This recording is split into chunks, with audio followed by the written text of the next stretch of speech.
So I'm so curious about our topic today, and I want to ask each of you about this topic of self-sabotage. And I had to go to the internet and find out what the definition was of self-sabotage. And so it says it's a noun. It's the act of or habit of behaving in a way that interferes directly with one's own goals, well-being, relationships, etc. And as coaches who have been in the relationship space for some time now, I'm so curious about what all of your thoughts are on this topic of self-sabotage. Like, where have you experienced it for yourself? And also, how have you helped your clients who have also experienced self-sabotage? So just starting with Holly, what are your thoughts around self-sabotage? Yeah, I can definitely speak on a personal level after going through a pretty traumatic experience with the ending of my marriage and jumping back into the dating world without doing the work I needed to do. I could totally see in many ways how I self-sabotaged. The biggest way was trying to seek validation outside myself. So I chose people who chose me first, Mhm. and I expected things from people before I was willing to do them. So vulnerability would be a big one. I expected people to be vulnerable with me first before I was willing to open up. So self-sabotage for me was a big protector, but it obviously did not help me achieve my goals because I wasn't showing up authentically. I was showing up for bids of acceptance. So for me, I had a lot of work to do in self-acceptance and self-trust. Those were the key aspects of my journey to work on to get to a better place. So then I could go into the dating world with, what does Holly truly want? What does a relationship or a healthy relationship look like? And what do I truly desire? So got very clear on that, worked on it, and eventually met my great match. I'm not going to say perfect because nothing is perfect, but he's pretty perfect. And it was like everything I eventually knew I deserved. And I had to accept myself first. That was really important. I had to be fully accepting of myself before someone, I could allow somebody into my life completely. I love that, Holly. And I think about self-sabotage, like how did you use your own experience to help your clients? Right, because I continuously see this showing up with clients. Rejection's a big thing. So we all fear rejection. So we morph into who everyone else wants us to be in order to either escape rejection or make up for, or like we use rejection to prevent us from moving forward. It's like another form of self-sabotage, right? Because if we reject ourselves first, we don't have to fear someone else rejecting us. So we make up stories, we make up assumptions about what somebody thinks about us in order to avoid the pain of really putting ourselves out there. Yeah. Oh, God, it makes me think so much about my own experiences. As I hear you speak, I'm resonating with so many pieces of it. Thanks, Holly. And then Arielle, so curious what your take on is for this with this concept of self-sabotage. Like, how have you experienced self-sabotage? And again, how have you helped your clients with the same topic? Yeah, definitely. Self-sabotage is a big one. This is something that we see as a common theme across the board. And speaking from my personal experience with this, how it's showed up in my romantic connections anyway, has definitely in my younger years been around emotional unavailability. That's Mm. been a big one, and as a deep protection of just really not verbalizing what I need, what I want from a situation. Really, how I was programmed was all about you shouldn't have needs. If you have needs, you have weaknesses, right? And that sort of thing. And so I really never saw it modeled, a person being open and honest about this is what I need, this is what I want, and seeing someone else being willing and open to fulfill that. And so this is something that I had to learn the hard way over the years.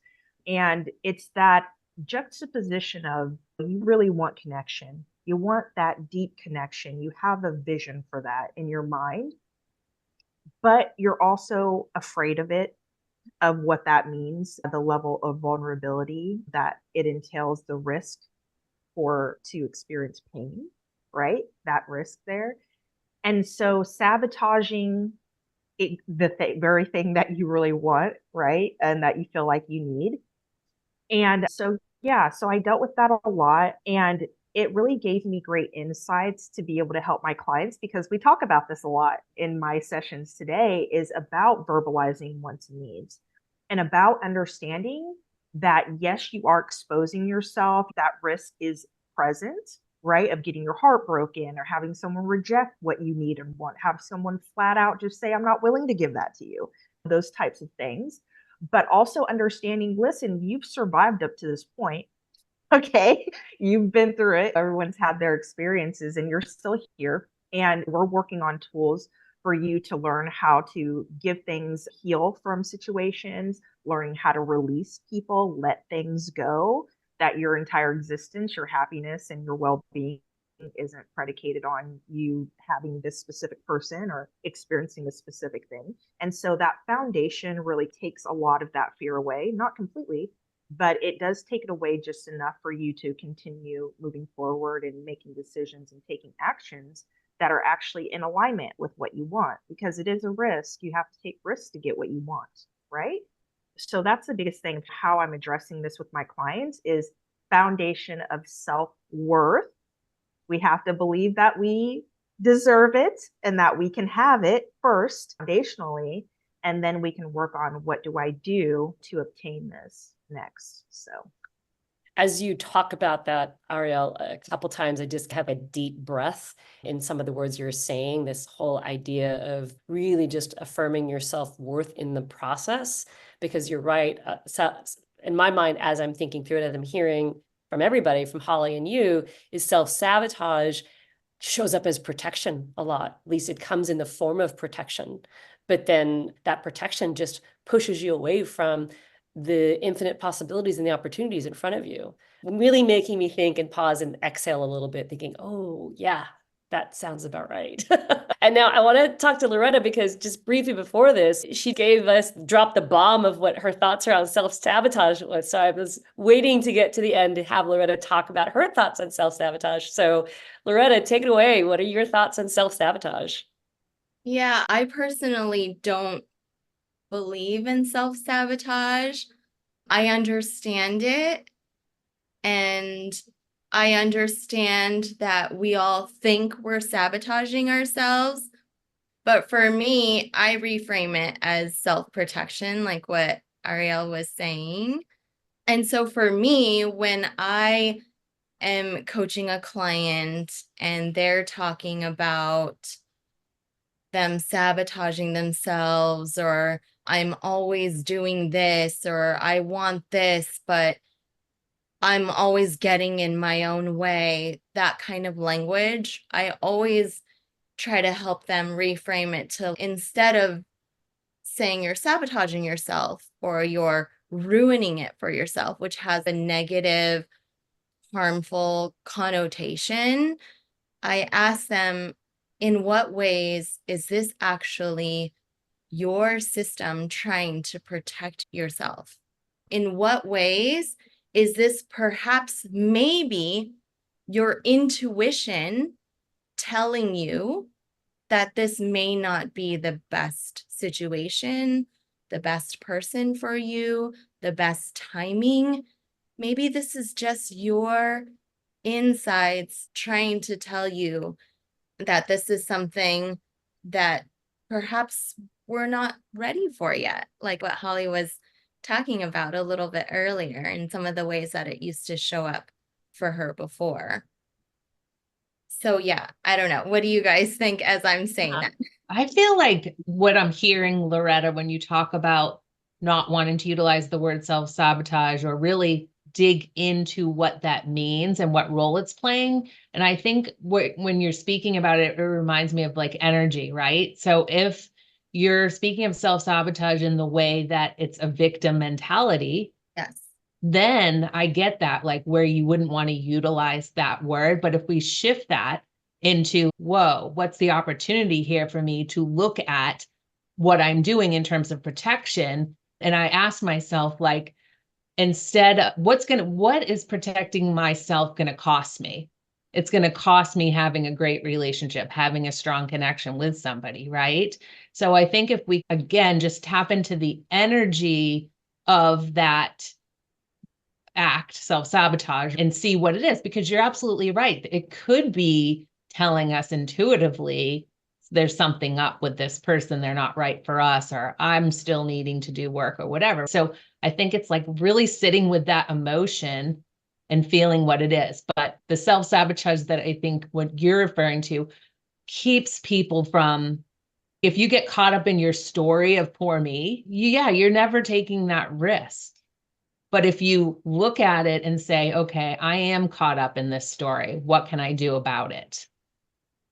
And take action. Yeah. Because when we say that we're sabotaging ourselves, it almost sounds as if we have no control over it. It sounds as if it's like this part of us that's just like taking over, that we don't want it to take over, but it's like ruining us or something like that. And I just don't believe, I believe that we all have conscious and intentional choice once we dig in and think about it and investigate what really is going on here. And so, yeah, you're absolutely right. So, for example, I was in a relationship before my husband, and we would always get into these like crazy, horrible fights, and I would always blame myself for it. I always blamed myself that I couldn't be in more control of my emotions or my anger, and I'm sabotaging this relationship. I'm sabotaging my chances at happiness.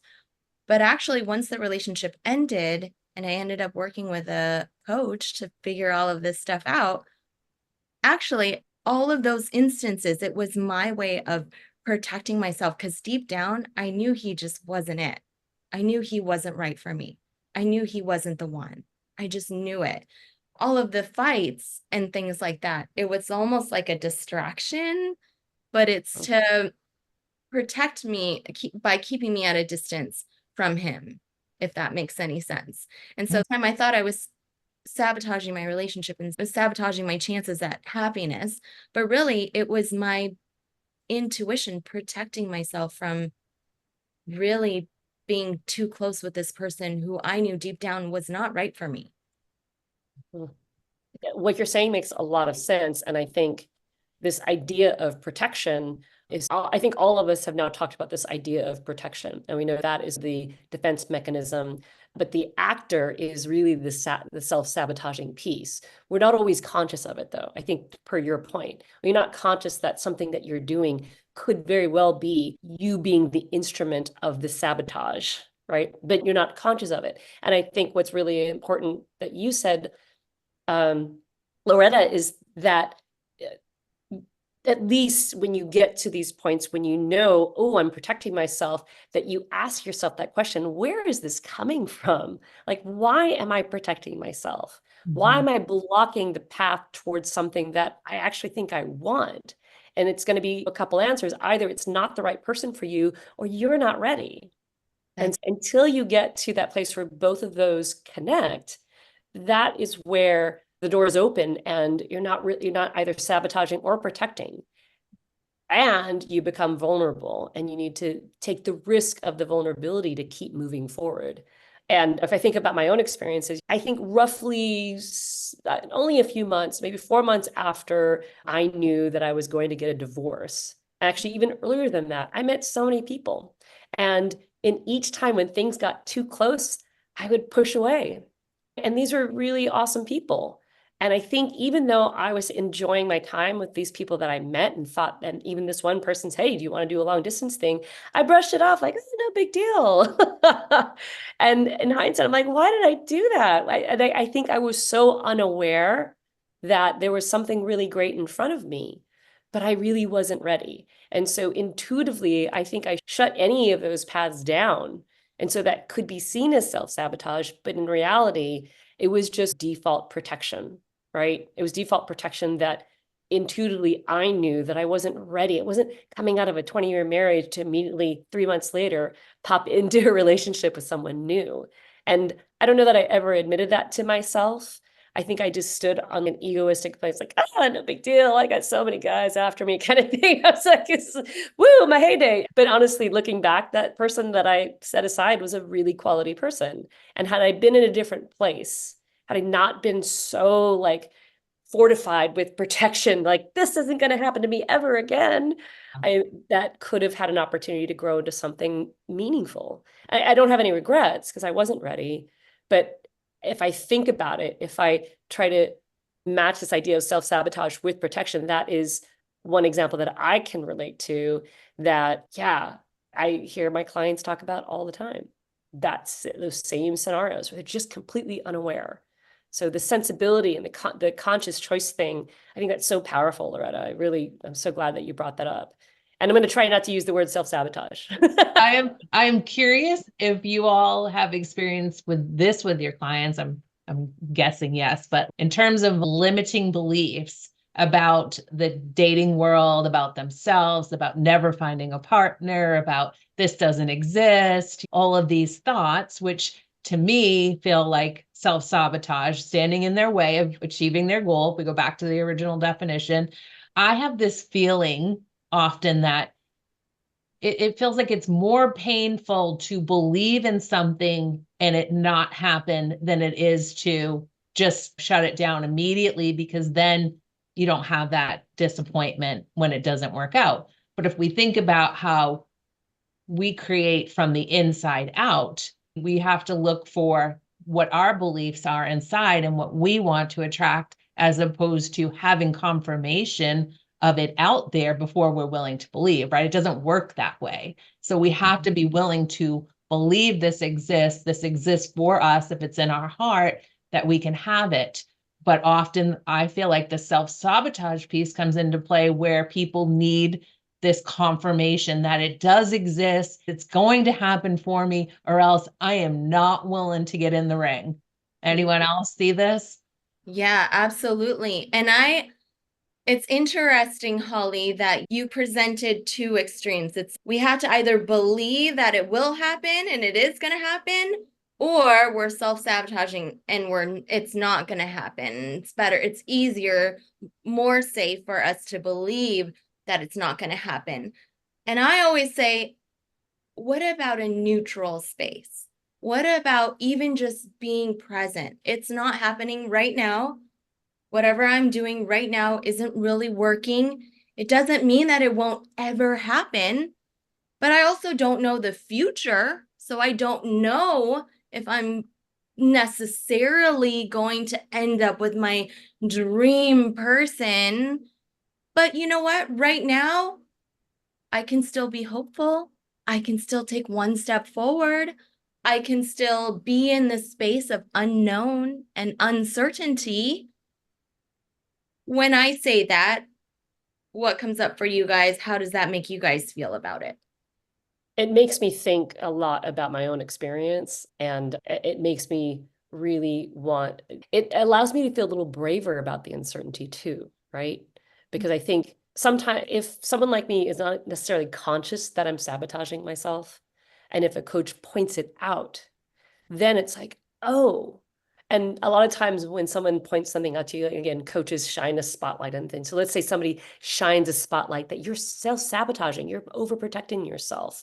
All of a sudden, you start remembering all those times where you've actually engaged in that behavior, whether it's right in that moment or you're like literally your past flashes behind you. It's like, oh my God, that's why it didn't work out. So yeah, I totally it makes me really think about when those things happen to me, because I'm one of those people who's not really aware that I might have been self-sabotaging in the past. I think when it's pointed out, then that's the path towards stopping that behavior. That's a path towards allowing yourself to be more vulnerable in a given situation. Yeah. Yeah. Yeah, and it brings up a lot too about this whole reality thing, as Loretta, as you were talking about it, and then Barb, as you were talking about it. It brought up for me that a lot of our clients, but is it realistic for me to think that this person this dream person Ah, who treats me like this, is so emotionally evolved and spiritually evolved and has the success and the wealth and all of this going on, that I am going to meet that person out of all the people that we come across. There's a lot of what are the numbers, what are the statistics of this happening in this place at this time, blah, blah, blah. And when we talk about what is real, that takes us back to us, because we're the ones who are creating what is real. That's why you see other people experiencing in romance their dream partner. Why is that possible for some people? And then it's seemingly not accessible to other people. Why is that? And so there is that point of accountability and responsibility over our inner world, what we are believing to be possible for us, while also balancing that with sometimes you're going to have a bad day and wonder if this is accessible to you, if your partner is accessible to you, or this lifestyle or whatever it is, right?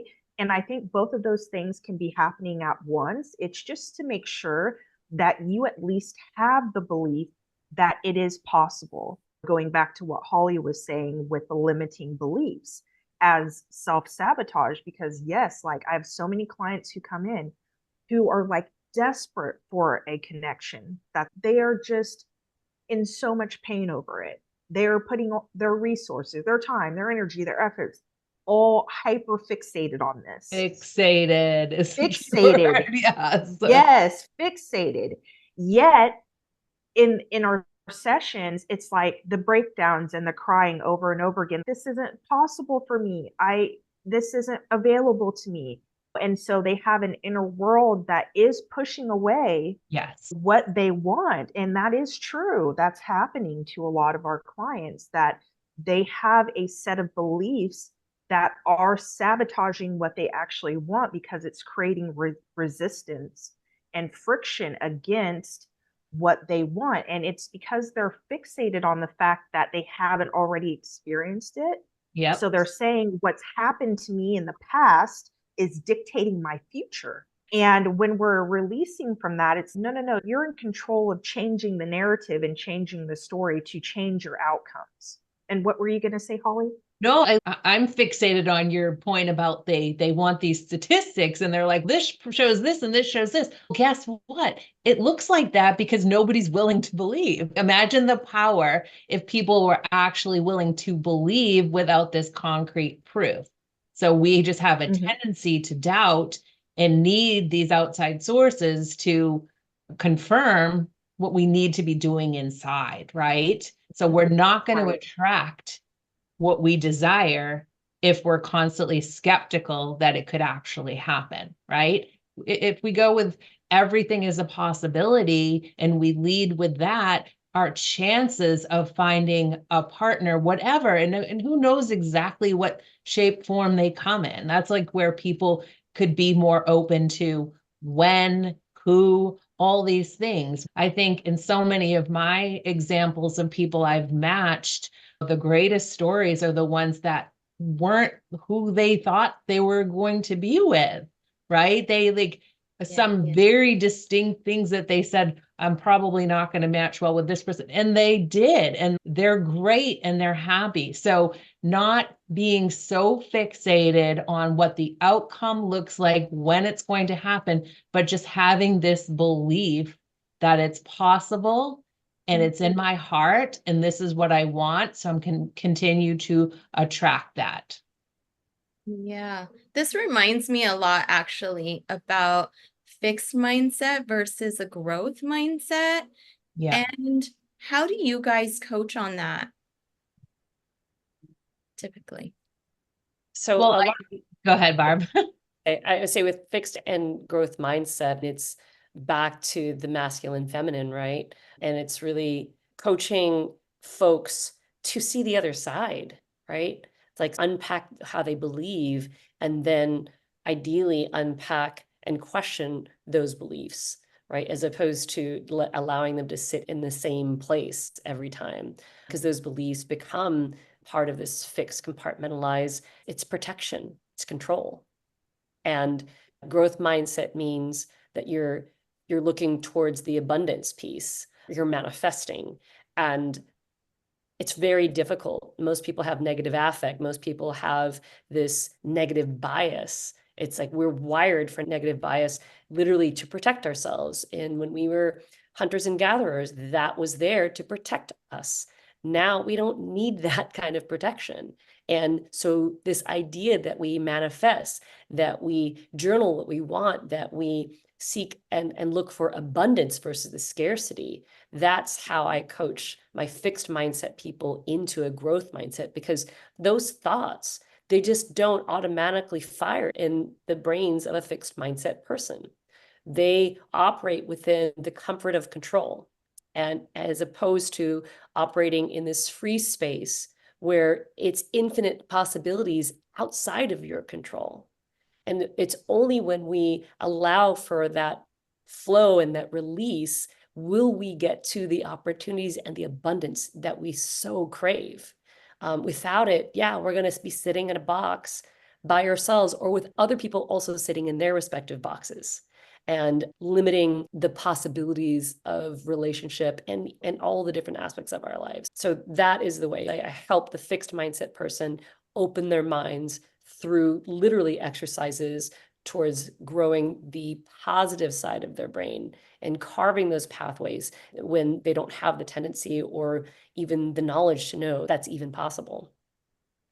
Yeah. And then also asking, like, how is this actually working for you? Because what's going to happen is going to happen anyway. Do you want to spend your time in your life dwelling on all of the negative, scary, hard, painful things that can happen? Or do you want to spend it focusing on positive things and possibilities and potentials and things that actually make you feel good inside? Because it's going to turn out how it's going to turn out anyway. We don't have as much control. We do have control, but a lot of it is also not in our control. I believe a lot in the unseen, right? Things beyond our control as well. So we might as well feel good in the process of getting there versus feeling bad about it. Like, how is this actually working for you? Yeah, it's protecting you. And yeah, I guess then you won't be disappointed and things like that. But you're also miserable. You're also not happy. Yeah. Or just not living your life. Yeah. And I asked the question as well. Let's talk about what you want, and then let's talk about what you'd have to believe to be true in order to obtain. Yeah.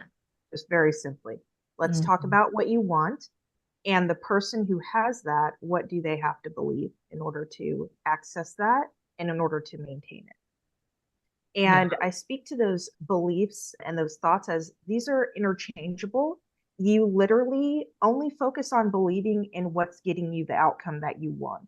And for people who are fixed minded, who are very structured in how their thought processes and all of that, that's kind of how I approach it. Is then let's be structured about this and let's be logical about it. You can change your beliefs at any time. So does it make more sense for you to believe in something that's giving you an outcome that you're frustrated with, or does it make more sense to believe in something that's getting you closer and closer to the outcome that you want? What makes more sense to you? Okay, so now let's take the outcome that you want. In order to manifest that into your life, what does the new story have to be in order for you to be that person who has that thing?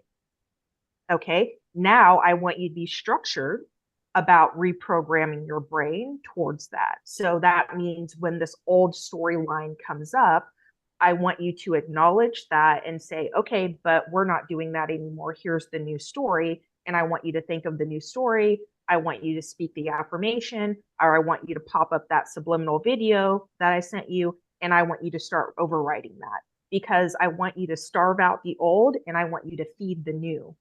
So the new get stronger, build the new neural pathways, right? I want you to actually focus on restructuring your mind. So take your fixed energy and apply it in a way that's beneficial to you.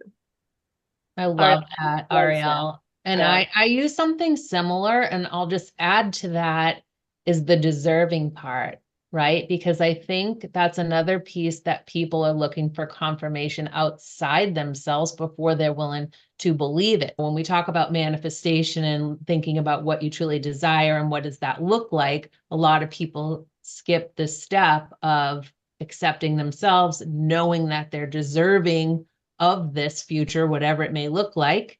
And so when they wish for it and don't see confirmation, it's back to self-sabotage or protection or not wanting to move forward. Whereas that piece of just knowing you deserve, and that, like you said, requires a lot of reprogramming, because unfortunately, for most of us at a young age, we're taught that there's something wrong with us. There's something about us that is not enough, right? And so then we get into this, I need this external validation to know that I'm worth it.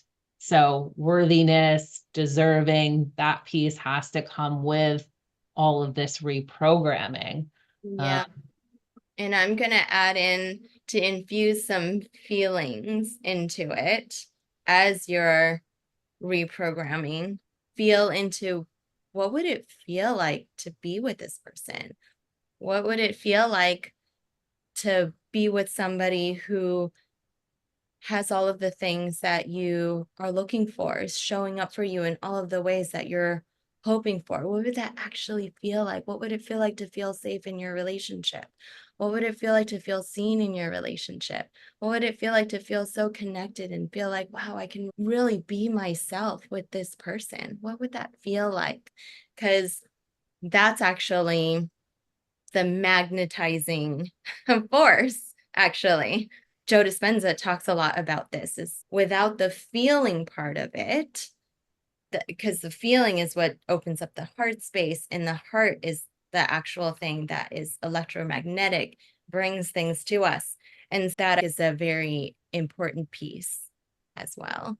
And it's interesting you say that, because I think a lot of folks and a lot of my clients who've been through really tough breakups, right? And those relationships were just riddled, what you talked about, Loretta, with arguments and resentment and dishonesty.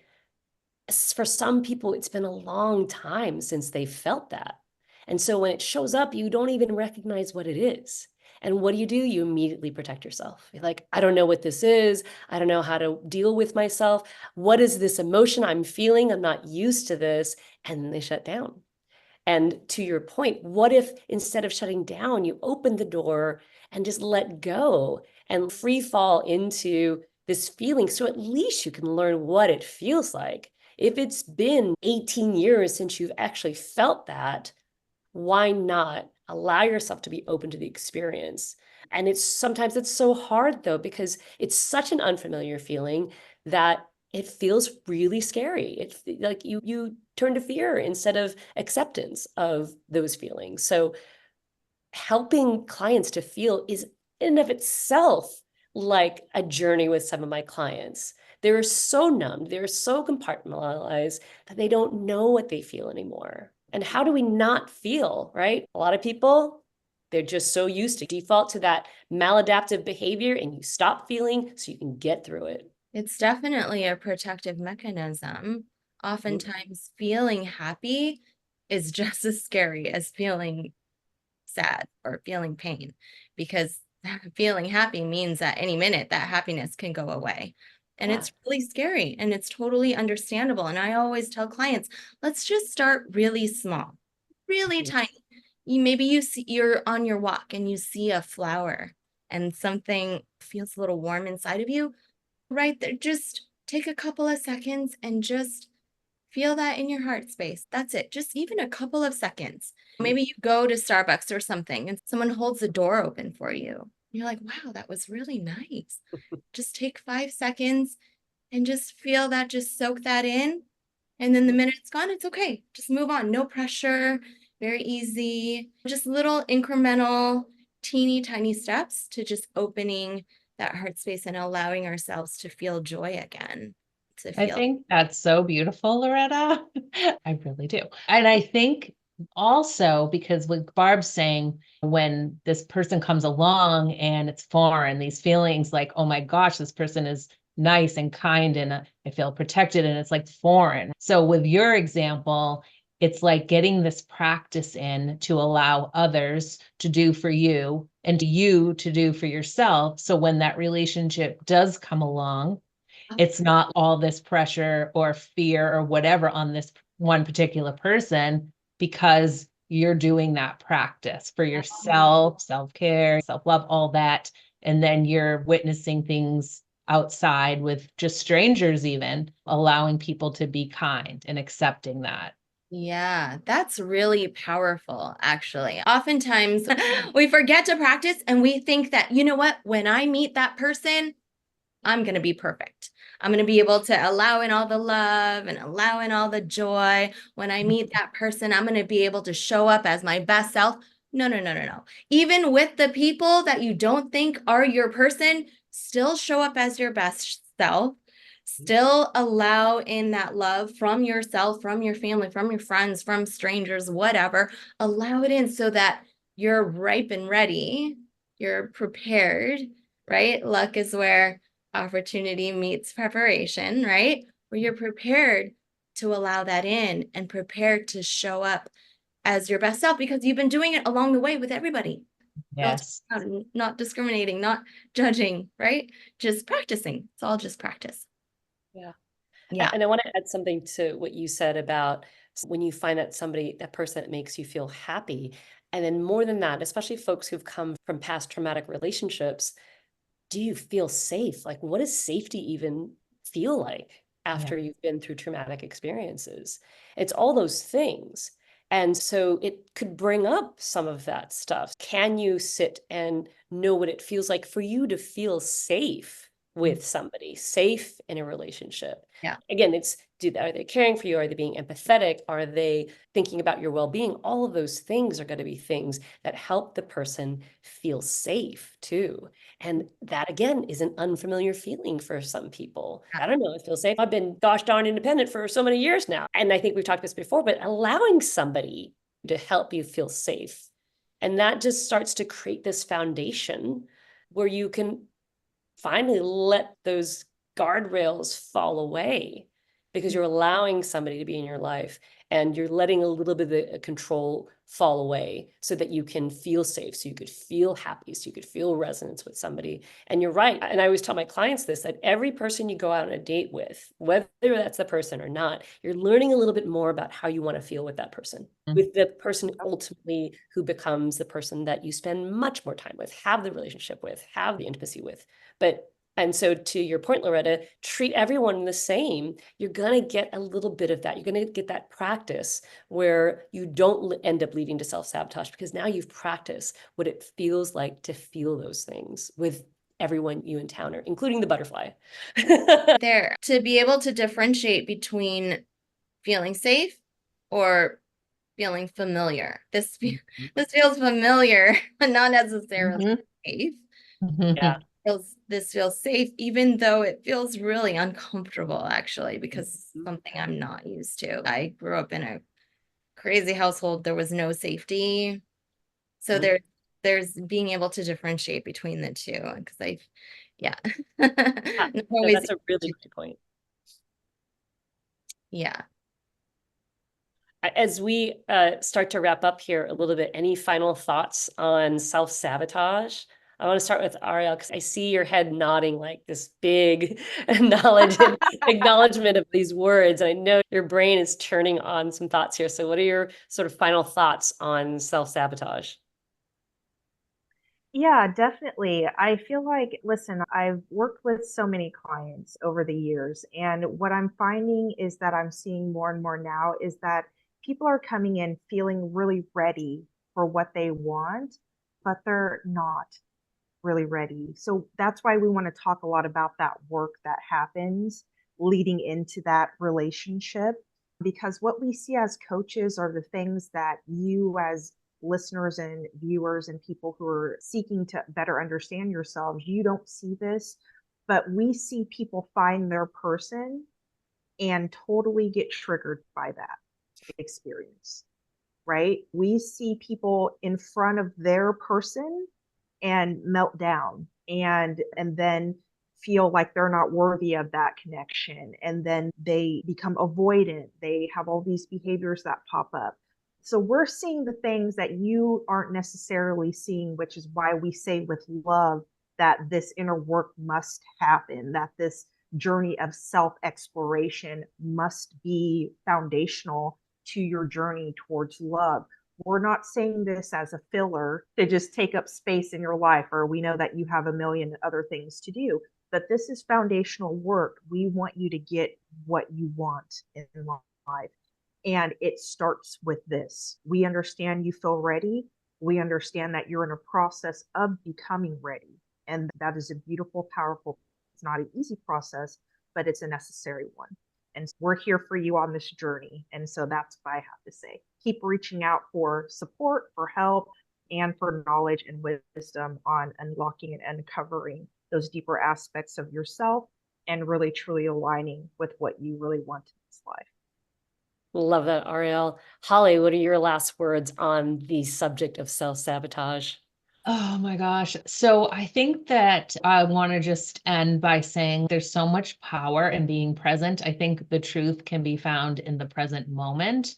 I think if we're looking at the past or the future, it's projection or anxiety and control. Challenge yourself to be present. That's the only way you're going to know if you're feeling connected to somebody or not, and utilize these experiences as part of your journey to learn more about yourself. There are no accidents. Let go of the expectations of the outcome and just let the journey unfold, and continue to believe and have faith that what you truly desire in your heart will happen, but know that you deserve it. Love it. And Loretta, what are your final thoughts here on protection / self-sabotage? Yeah, I actually was hoping that you guys each can give one tip on how we can all, as human beings, help lessen the pain of pain. Because when it comes to self-sabotage, I truly believe that it is our fear of pain that leads us to sabotaging ourselves. We're always looking for either pain or pleasure, right? As human beings, that's how our brains are wired. Is this going to be painful? Is this going to make me happy? So most of it is just us trying to protect ourselves from feeling pain. And so I guess just lastly, I want to end with that it is part of being human to feel pain. Pain is just a part of life, but also that we can handle it. And there are tools or ways to help with pain. And so I wanted to ask you guys, maybe what is like one tip that you guys, when you guys are struggling with something or have just experienced something that is causing some pain, what do you guys do? Feel it. Yeah. Feel it. You have to feel it, sit with Talk it, about it. because once it washes over, if you allow it, I think there's insight and there's growth on the other end of pain. So if we stop resisting pain and stop fearing pain and just find out what is the message behind it, I think that is the key. It's hard, but the more we do it, the more easier it gets. Yeah, some of the biggest breakthroughs come from the acknowledgement of pain. And to Holly's point, I think I totally agree that you should allow yourself to feel that pain. And more importantly, can you be curious about why you are there? And that is the tougher one. It's like we can feel pain. We could sit there and just sit in a pool of tears and feel like that you're a victim to all of it. Or you can pause, have the lens pan back, look at yourself from outside and say, okay, why am I feeling this? What am I feeling? And just be curious about that. You may not have the answer right then and there, but then you get into this habit of asking yourself why you're in that place. Again, ideally with the coach, they can help you unpack that. But if you don't have a coach and you come into these places, can you take a deep breath and just ask yourself a question and really be curious about why you're feeling what you're feeling? Arielle, final thoughts? the last tip. Sure.